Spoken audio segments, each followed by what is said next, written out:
For anybody who wants to start reading philosophy, the common question is just going to be, what books should you start with? And previously, when I've tried to answer that question, what I've done is just come up with like 7 books or 5 books and say, regardless of what you're interested in, just read these 5 books. And then I'll get a lot of comments that say, well, what if I'm interested in something else? You talked about ancient philosophy and maybe a little bit of Descartes, but what if I'm interested in existentialism or different kinds of modern philosophy? The problem really is that there are so many topics and eras and figures in philosophy that coming up with just one list is never going to be enough. So what I decided to do was come up with a much more comprehensive list of beginner-friendly philosophy books that walk you through different eras of philosophical history. So we're going to start with the Greeks, and we're going to go all the way up to the early 20th century. Obviously, this still can't be fully comprehensive because there's just too much history to condense into a single video, but we can make an honest effort at it. And I figure if you spot any gaps in my recommendations, you can just go down in the comments and make suggestions or ask for recommendations from the community. The very first thing that you might want to do is look for a kind of general overview of the history of philosophy. This is not always my recommendation. I think diving into primary text is actually the best way to learn. However, I know enough people want these sorts of resources that I might as well point out some quality recommendations. Perhaps the best modern resource for anyone who is learning about the history of philosophy right now is this series that's put out by Peter Adamson, and it's called A History of Philosophy Without Any Gaps. This is the first volume in the series on classical philosophy. Currently, there are 6 volumes, but I believe more are forthcoming. Adamson is a professor at London and Munich, but he's actually also been a podcaster for a very long time, producing a podcast of the same name, A History of Philosophy Without Any Gaps.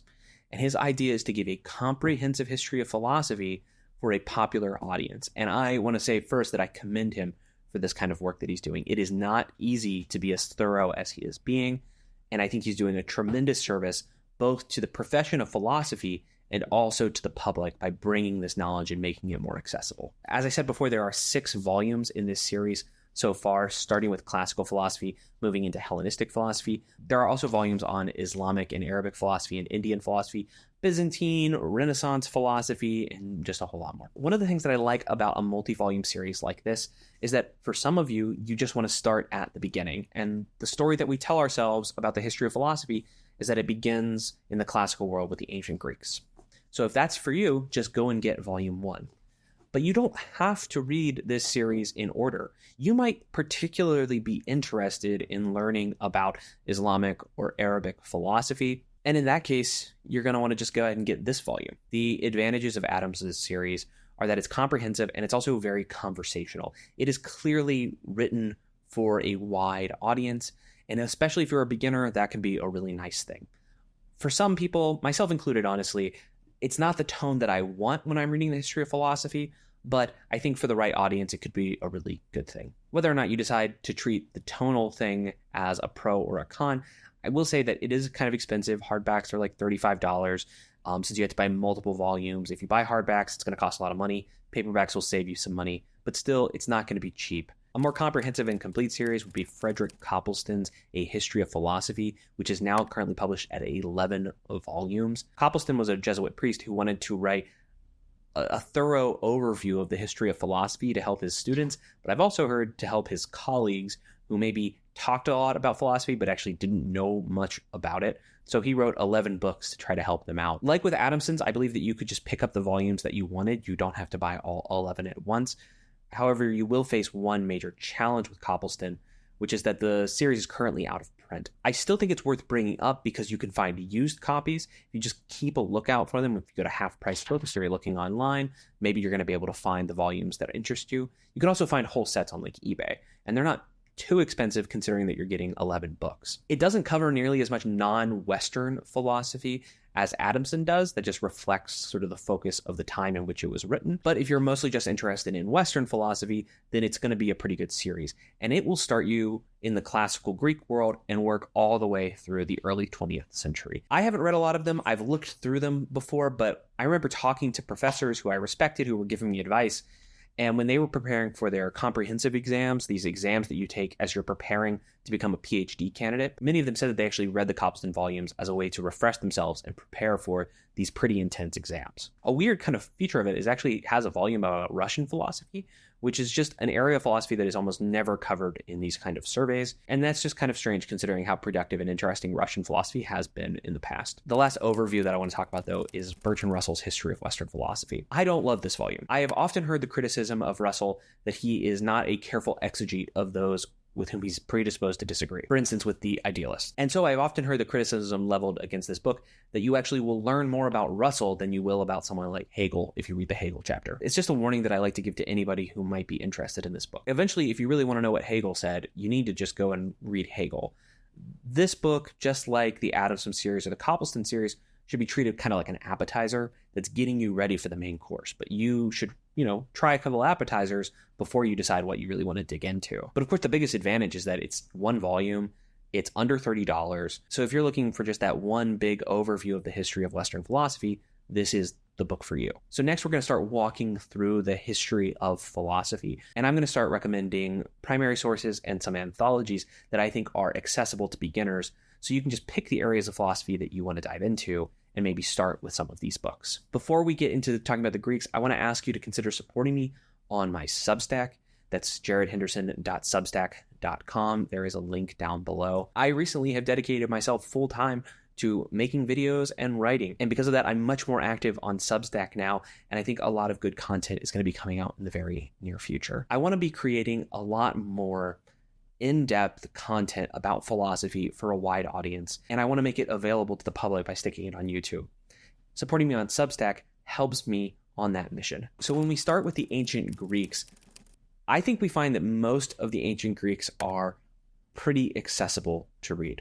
Sure, you're not going to fully understand them on your first read as a beginner. That is totally natural, but I think that classical Greek philosophy, along with some Roman philosophy, just is very natural to read, especially when it's been translated well. Plato, Aristotle, Epictetus, I think they just have a clearer prose style than later writers like Kant or Hegel, or I think even sometimes like Hume. The very best book that you can read if you want to start learning about ancient Greek philosophy is this little volume published by Hackett, these 5 dialogues of Plato. These 5 dialogues include the Euthyphro, which is often the first Platonic dialogue taught in introduction to philosophy classes, especially in the US. It also includes the story of Socrates' trial and his eventual execution, which is told throughout a series of other dialogues. Hackett is a wonderful publisher. They publish reputable translations and really affordable volumes. So this 5 dialogues is pretty cheap. If you wanted to swing it, you could go and buy the complete works of Plato. But for right now, just starting with that Hackett 5 Dialogues collection, I think would be worth your time. If you read the 5 dialogues and like them, the next step is to go and read the Republic. I ran a little reading group on the Republic in my Discord server. There's a link to that down below too. And I found that lots of people who didn't have much interest in philosophy still found the Republic easy enough to read, even if they had to put a little bit more work to it. And they found it really rewarding to work through. The number one recommendation of where to start with Greek philosophy, and really possibly philosophy in general, are those 5 dialogues by Plato, and then followed up by the Republic. Of course, the second big Greek philosopher that you probably know a little bit about is Aristotle.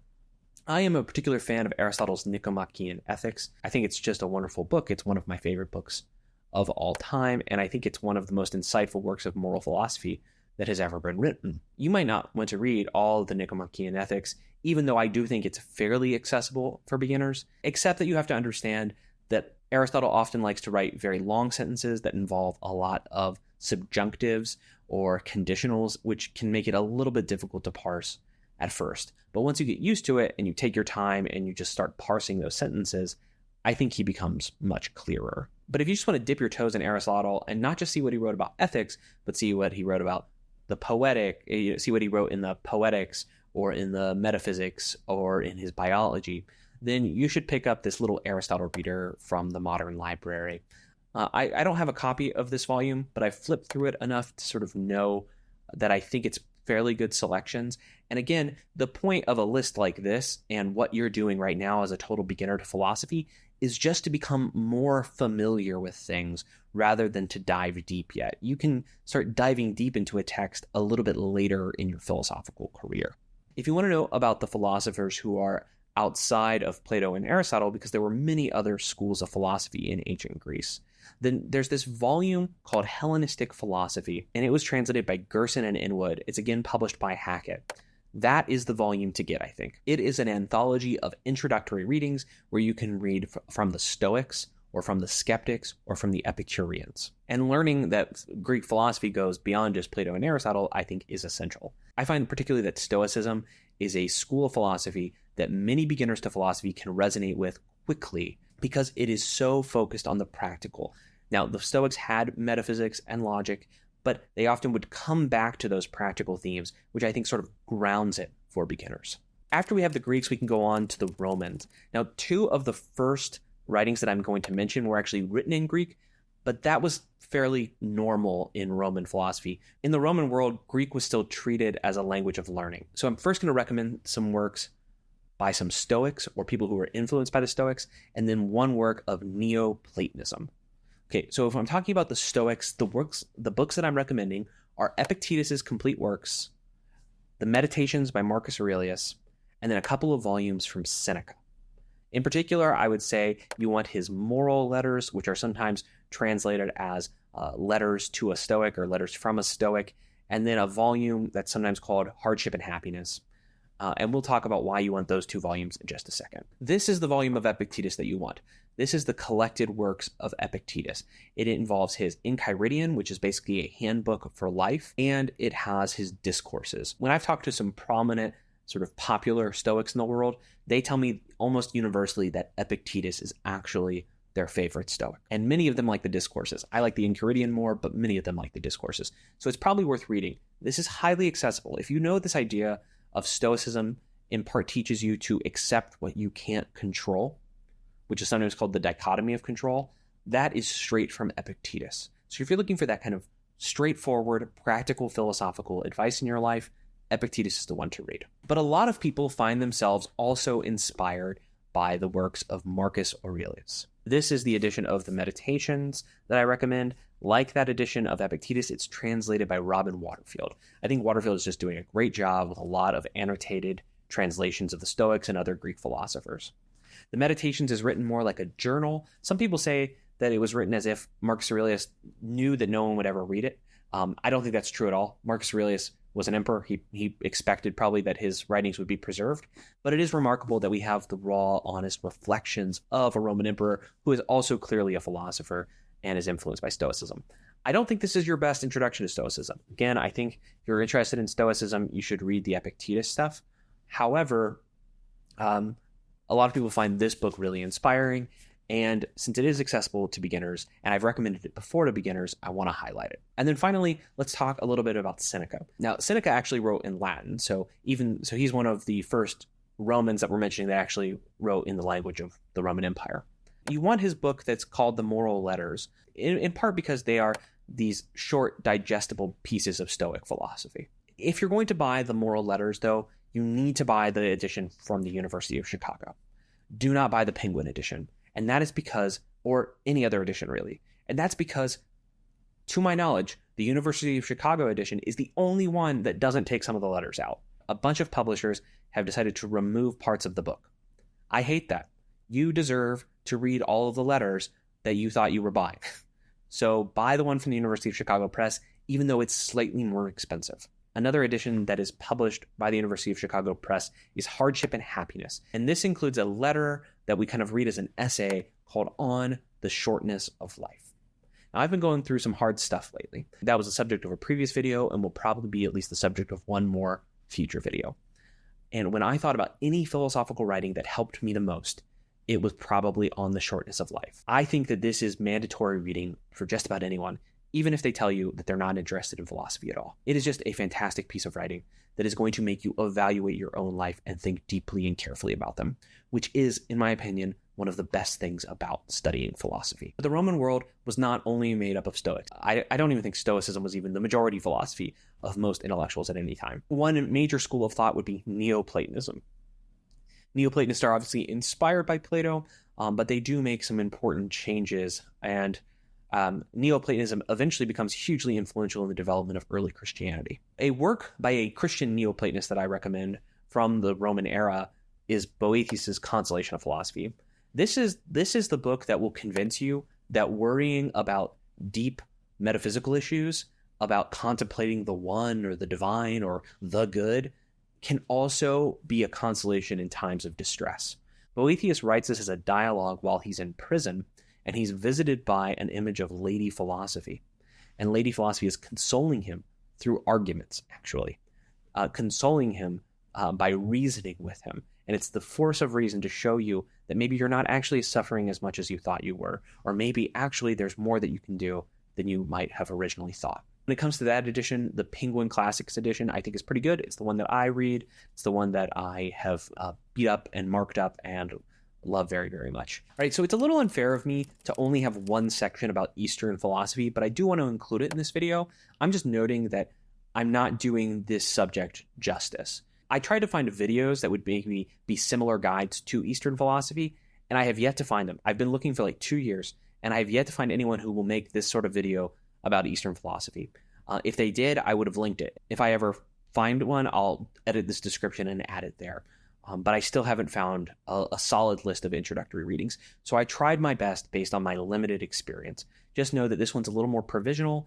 I'm trying to include Eastern philosophy because I think it's important and worthwhile, but it's just not my area of specialization or expertise. So when I asked people who actually knew what they were talking about, it was the works of Brian W. Van Norden that were recommended the most. He has 2 books. One of them is an anthology, which is Readings in Classical Chinese Philosophy, and then a textbook, which is just an introduction to classical Chinese philosophy. If you don't want a guide of any kind and you just want to go out on your own and try it, then I do recommend this edition of the 4 Chinese classics. This has the Tao Te Ching, the Chuang-Tzu, Analects, and Mencius.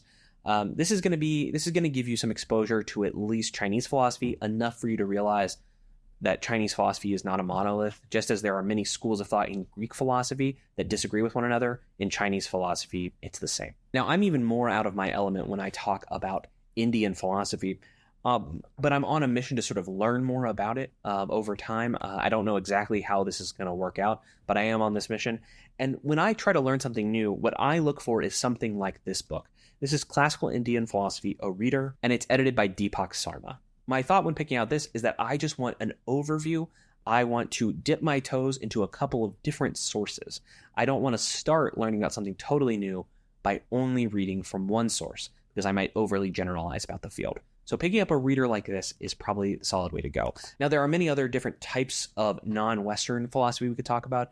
Not all of it even would be called Eastern philosophy. We could talk about Buddhist philosophy, which would probably be called Eastern. But for instance, I've looked for resources on learning about like African philosophy, and I'm just struggling to find good ones. I'm struggling to find ones that are accessible that I can understand. Again, that's a place where if someone knows a little bit about that, recommending that stuff down in the comments would be really greatly appreciated. So we're returning to the Western world, and we've moved on from the Greeks and the Romans, and now we have medieval philosophy.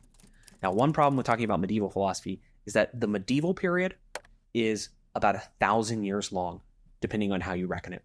If we start with Augustine, St. Augustine, and we go to Thomas Aquinas, that's about 1,000 years. And you should expect that there will be a lot of diversity and disagreement and evolution over 1,000 years of thought. 2 resources that I think you should look for if you want those overviews of medieval philosophy. One of them is just called Medieval Philosophy, Essential Readings with Commentary. I actually used this text when I was taking a medieval philosophy class in my undergraduate days, and I did find the commentary helpful. And what Klima actually does is he puts the text into conversation with one another by sorting by topic rather than by thinkers. So you can see many different medieval perspectives on a couple of different issues. Another book to look for is Metaphysical Themes by Robert Pasnow.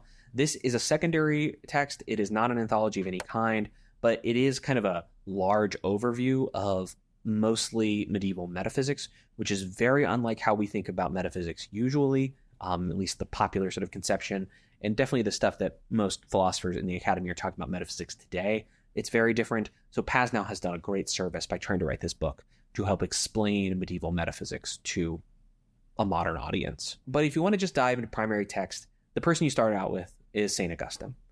St. Augustine's work in particular, you should read the Confessions, which clearly has strong Neoplatonist influences. So if you read it after Boethius, you're going to see a lot of similarities. especially in those later chapters, which are less autobiographical. And then if you want to read perhaps his sort of magnum opus, you would read City of God. Know, though, that when we talk about medieval philosophy, much of it is tied to religion. For me, that's fine. I'm not just okay with reading medieval philosophy that's tied to Christianity, because you're also going to find a lot of medieval philosophy is tied to the other Abrahamic faiths. To a secular audience, though, it just feels weird to read. So if you're part of that audience, then you're going to need to prepare yourself. Just know what you're getting into. However, even if religion isn't your thing, it doesn't mean you should ignore 1,000 years of philosophical history. The towering figure of Jewish philosophy in the medieval era is Maimonides. Arguably, you should just start with a Maimonides reader, which was edited by Isidore Tursky. The book I would recommend if you're interested in Arabic or Islamic philosophy is Classical Arabic Philosophy, an anthology of sources, and this is edited by McGinnis and Reisman. One of the things that's so interesting is that Aristotle eventually becomes the dominant figure in Western medieval philosophy.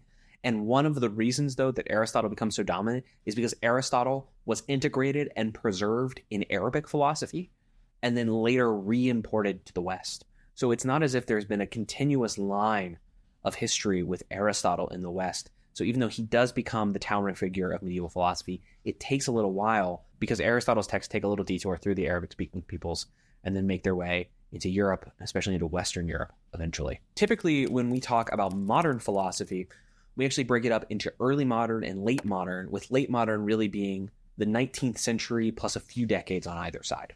So the majority of the modern period is early modern, and then you have this shorter but very intellectually stimulating late modern period. So something very interesting happens in the West around this time, which is that Aristotle stops being the key figure in Western philosophy, science, and theology.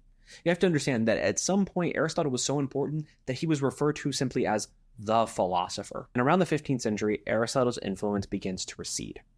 This is in part due to a kind of rediscovery and a restudying of other classical sources. One of the interesting things about the Renaissance and humanism is about how much of it was driven by a return to classical sources from both the Greek and Roman world. And so you would see this resurgence in interest in Neoplatonism and Stoicism and Epicureanism and even in the skeptics. So really, the Renaissance is a very fruitful time in the history of philosophy, though if I talk to like sort of my Catholic Thomist friends, this is like where it all went wrong. If you're looking for Renaissance era or early modern text, you need to know about a website that's called Early Modern Text. This is a fantastic resource. There are free editions available as PDFs that look pretty nice too, of tons of important works of early modern philosophy. So if you wanted to, you could read a huge chunk of the sort of most important figures of the time without spending any money. Now, a key figure in early modern philosophy who is not taught in philosophy classes very often would be Erasmus of Rotterdam. Erasmus was arguably the most famous writer and philosopher in Europe during his life. And I want to recommend one of his works, which is called In Praise of Folly, which he dedicates to his friend Thomas More. In Praise of Folly is interesting and insightful, but most of all, it's very funny. And it just shows you that old books can just be really fun to read. And if you just want to see what the sort of spirit of European humanism was at the time, I think In Praise of Folly is going to get you there. Now, if you're taking a typical class in early modern philosophy, we break it up into 3 modules: the empiricist, the rationalist, and Kant. So the empiricists are philosophers who believe that all knowledge comes from experience through the senses. And the key figures we would teach in a class like this are Locke, Berkeley, and Hume. The rationalists believe that all knowledge is actually a product of the mind, it's innate ideas. And the key figures that we would teach in that class would be Descartes, Spinoza, and Leibniz. And then for Kant, Kant is an idealist, which is a topic that we're not going to explore very much in this video for a couple of reasons. And when you would learn about Kant in the class, I guess the key figure is Kant. There's an anthology of early modern philosophy that is published by Blackwell, which is the same publisher that puts out that medieval philosophy anthology that I recommended before. It's really solid if you're just looking for that kind of overview of early modern philosophy. It is pricey though, it's about $50. So I've now given you a free option and I've given you a very expensive option. Choose wisely. If you're looking for philosophically important writers who maybe don't get put in anthologies of philosophers though, there's this little volume called the Renaissance Reader, which is going to introduce you to some poets or some essayists like Montaigne, also scientists like Galileo, and religious figures like Martin Luther. Because obviously one of the things that happens in the early modern period is the Protestant Reformation. Boundaries between science, philosophy, and theology have never been sharply demarcated. And while those boundaries became a little more precise in the early modern period, there was still a tremendous amount of overlap of ideas. And so it does make sense to me that if you were interested in early modern philosophy, you should also know a little about early modern science and theology as well. But if you really just want to do primary sources of those three main schools, the empiricist, the rationalist, and Kant, then what I would really suggest is to start with Descartes' Meditations or his Discourse on Method. Descartes is just the most accessible of the rationalists. Then I would read John Locke's An Essay Concerning Human Understanding. I recommend Locke for the same reason that I recommend Descartes. He is the most accessible of the empiricists, even though I think the greatest of the empiricists is by far David Hume. And then for Kant, I would probably start with Kant's groundwork of the Metaphysics of Morals. This is a shorter introductory text. It's going to introduce you to Kantian ethics, more so than Kantian metaphysics or epistemology. This is certainly a better book for you to read as a beginner than the Critique of Pure Reason. So as we get into the end of the 18th century, really around the time of Kant or just after, we are now in the late modern period. One thing that we see in the late modern period is the domination of Kantian philosophy and idealism, especially in Germany, but it was also the case in the Anglophone world for a long time. However, I'm not going to talk much about further idealists like Hegel or Fichte or Schelling or the British idealists, because if we're talking about beginner-friendly books, I don't think there are any. If I'm wrong, point it out down in the comments. But I like you guys. I like you people, and I'm not going to tell you that you need to go and read Hegel's Phenomenology of Spirit as a beginner. That's just bad advice. Aside from idealism, though, you also see the rise of logic that becomes the practice of mathematical logic, which lays the foundation for 20th century analytic philosophy. That's all in the late modern period. And you're going to see the rise of political philosophies like Marxism. You also see some of the clearest expressions of the political philosophy of liberalism, which has been hugely influential in world history too. Along with Marxism and fascism, it's sort of the three great political ideologies of the 19th and 20th century. So you might have noticed that there is a lack of women on a lot of this list. While it is true that women were always doing philosophy, by and large, the stuff that was published and has become hugely influential was stuff that was published by men. But around the 19th century, we start to see some really seminal works published by women that I need to recommend. And so I want to recommend Mary Wollstonecraft's Vindication of the Rights of Woman. This is an early work in feminist philosophy. It's still a gripping and bracing read to this day, so it's definitely worth checking out. Along with Mary Wollstonecraft, you would want to read a little bit of the works of John Stuart Mill. And if you focus on utilitarianism and On Liberty, which are both very short books, then you have not left the realm of beginner-friendly books. Mill wrote a lot, and I wouldn't say all of it is beginner-friendly, and a lot of it is honestly forgotten, and there's probably a good reason for some of that. But On Liberty, which is one of the key texts in 19th century political philosophy, and then utilitarianism, which is sort of treated as like the definitive early statement of utilitarianism, even though there were earlier utilitarians like Bentham. But really, those works by Mill are key. They're very easy to follow, and the arguments aren't too sophisticated in the sense that they require tons of nuance. I think that you would just be able to understand them if you were a careful reader. But you also, I think, need to reckon with the fact that in the 19th century, we see the most powerful challenge to conventional morality that has ever entered the world stage, and that is Friedrich Nietzsche's work. And two books, I think, are really great by Friedrich Nietzsche that are still very beginner-friendly, and those are Beyond Good and Evil and The Gay Science. The Gay Science being my personal favorite, Nietzsche. Nietzsche is the critic of morality. He believes especially that Western morality is based on the desiccated corpse of Christianity. And if that corpse continues to rot away, there will be nothing left to sustain morality. And so we need to move beyond these outmoded moral concepts. It is thrilling, it is a terrifying read, it's gripping, it's bracing, it's beautiful, and I love reading Nietzsche. As someone even who, I'm still a virtue theorist. I'm still a virtue theorist, I'm a theist, I've got all of these philosophical commitments, and yet I find reading Nietzsche to be some of the most fun I ever have while reading philosophy. Interpreting Nietzsche is actually difficult work, even though reading him and getting a sense for him isn't. He's a very provocative and interesting and engaging writer that I find beginners do well with, but systematizing Nietzsche is hard even for experts. I would recommend the editions of Nietzsche that are published by Cambridge, by the way. I've got quite a few on my shelf just right over my shoulder there. Nietzsche, the translation of Nietzsche's works has been a matter of heated debate within Nietzsche scholarship. And so just keep in mind that you're going to see an active debate about whether or not certain prominent or popular you're just going to see a debate about whether or not certain prominent or popular translations are actually any good.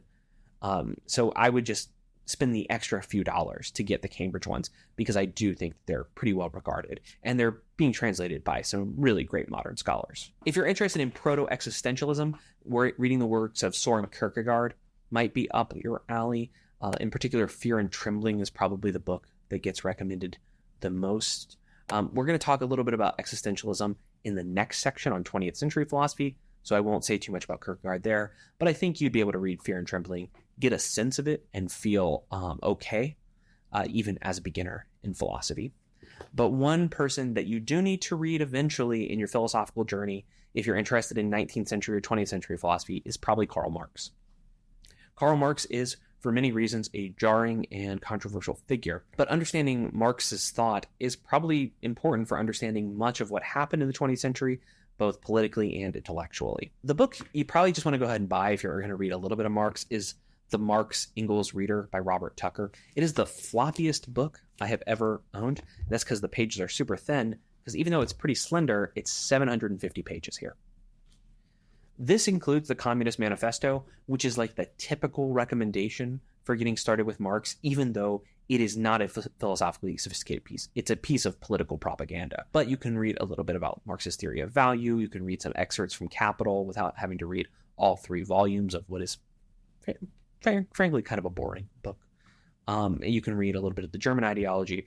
You can skim through it and you can start to understand Marx. I actually don't think Marx is an obscure writer, and so beginners could flip through this and maybe start learning a little bit there. But I'm not an expert in Marxism for many reasons. I just have never dedicated a lot of time to reading Marx, but I do think you have to flag it if you're talking about 19th century philosophy. I've once heard it said that there are 3 great minds from the 19th century, and they are Nietzsche, Darwin, and Marx. 2 of those are philosophers, so I feel like I need to mention them. The last work of 19th century philosophy, though, that I'll mention is William James's Pragmatism. Pragmatism, as talked about with C.S. Peirce and with William James and eventually John Dewey, is possibly the United States' great contribution to philosophy. And William James's Pragmatism, I think, is the clearest of the bunch. C.S. Peirce wrote a ton, and I just think, and he also was very interested in the field of semiotics, the study of signs and symbols. And I just think that if you want to learn even a little bit about pragmatism, just reading James is going to be the best thing that you can do. Okay, so now we are in the 20th century, and this is the area of philosophy that I know the best, in part because I was educated as a philosopher in the early 21st century, so obviously the people I was being taught were 20th century philosophers or had been taught by 20th century philosophers. But we're not going to go too in-depth, because if you go into too much detail, then it's just no longer good for beginners. So I'm going to recommend just 5 books. The first book I want to talk about is The Second Sex by Simone de Beauvoir. One of the reasons that you need to read Simone de Beauvoir is that feminism as a political force is incredibly powerful throughout the 20th century. And if you're going to understand those sort of important early feminist texts, The Second Sex, after A Vindication of the Rights of Woman, is one of the most important. It's also, I think, before feminism got really engaged in later continental philosophy or theory. You know, you could read Judith Butler in 20th century philosophy, but Judith Butler is way harder to understand than Simone de Beauvoir. And so if you're just dipping your toes into that sort of early feminist theory from the 20th century, de Beauvoir is the one I think that you'd want to go to. It's also helpful because I know a lot of you are interested in existentialism, and de Beauvoir just has a deep connection with existentialist philosophy. The other piece of existentialist writing that I recommend is Existentialism is a Humanism by Jean-Paul Sartre. I'm going to link down to a video about this exact lecture in this little book by Ellie Anderson, who is over at the Overthink podcast, who is also a philosophy professor. She knows Sartre better than I ever will. And I think that if you wanted a brief understanding of existentialism is a humanism, you'd be better off just looking at her stuff than you would at mine. This is a great little introduction to existentialism, and it's written primarily as a kind of defense of existentialism from common objections, and that's one great way to learn about a view, is to see how it defends itself from its detractors. The next book I want to talk about is one that I've mentioned in my beginner-friendly videos before, and that is The Problems of Philosophy by Bertrand Russell. This was written as a popular introduction to philosophy by Bertrand Russell. However, like with everything Bertrand Russell wrote, it really just explains Bertrand Russell's views of things rather than being some kind of broad and neutral introduction to the subject. But it is a really great read, and I've actually taught an introductory class where we just read this book first. Well, I had to explain to people that a lot of the views that Russell holds never really got picked up by a lot of other thinkers. Russell's method of analysis definitely did, especially in analytic philosophy, and his emphasis on blending the analysis of language with logic and mathematics, I think was really powerful, and it's a great example of it. It also has the best last chapter of any book I think that I've ever read, at least philosophical books. Furthering this kind of emphasis on the logical analysis of language would be A.J. Ayer's book, Language, Truth, and Logic. A.J. Ayer is known as one who kind of oversimplified the views of other analytic philosophers from the Vienna Circle. And I have more respect overall for the work of the other writers in the Vienna Circle, but they didn't write the accessible book that could be picked up by English language readers or even college undergrads and understood just like that. A.J. Ayer did that. This is a version of logical positivism, which held that the only language that was meaningful was that which could be verified by science or by experience. So kind of a radical empiricism about meaning itself. I don't know anyone who actually holds this view. I don't know anyone aside from Ayer and maybe a few others who took it really seriously.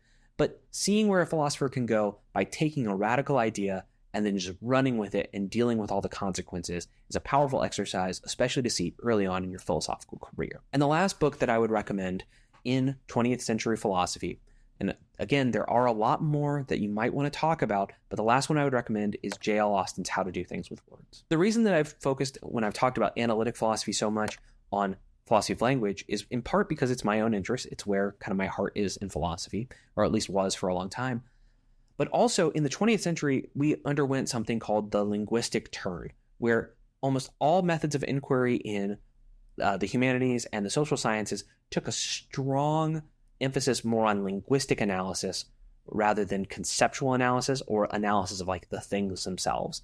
And the idea was that by understanding our language, we can solve or dissolve philosophical problems or even problems in other fields. You even see this, I think, in jurisprudence stuff that came up when people wanted to talk about originalism or textualism, those kinds of very prominent jurisprudential theories. I think they're kind of products eventually of the linguistic turn, where law becomes a matter of close reading and analysis of the text. J.L. Austin, though, is not doing logical analysis. He's not doing the kind of formal analysis that someone like Ayer or Russell would do. Instead, he's really focused on how we use words, and he helps to develop something called speech act theory.